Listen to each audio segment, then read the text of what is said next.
Можноста да се докупи толку потребниот стаж кој им недостига на кочанчани за да заминат во пензија, кај многумина жители кои се соочуваат со овој проблем беше прифатено со одобрување, но и со олеснување дека конечно ќе стават крај на маките и ќе се обезбедат пензија. Во подрачната единица на Фондот за пензиско и инвалидско осигурување во Кочани истакнуваа дека интересот за докуп на стаж е мощно голем, но кога ќе се земат во предвид условите и можностите за докуп на стажот и пресметките за тековниот долг и пензијата која треба да се добие, многумина кочанчани се откажуваат од обидот да си докупат стаж. Не, јас сум пензионер со таква работа и такви проблеми немам јас. Нема. Платено ми се. Немате никакви проблеми? Не ми платено 35 години. Јас сум пензионер, така да тие проблеми сум ги надминал одамна.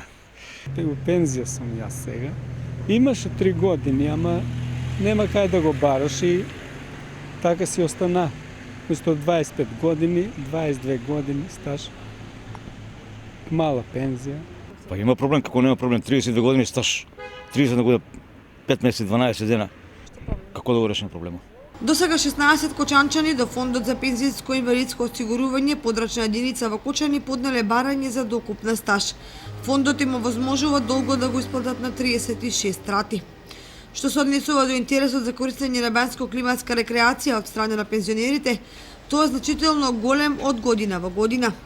И годинава пензионерите од општина Кочани се заинтересирани за користење на бенско лекување. Минатата година оваа услуга на Министерството за труд и социјална политика ја искористиле 152 пензионери од Кочани, додека за истата мерка за наредната година се пријавиле 340 пензионери од Кочани, Зрновци и Чешиново, Блишево. Пријавите се доставени до ресорното министерство и се чекаат списоците на корисниците на услугата кои ќе бидат објавени во подрачната единица на Фондот за пензиско осигурување во Кочани.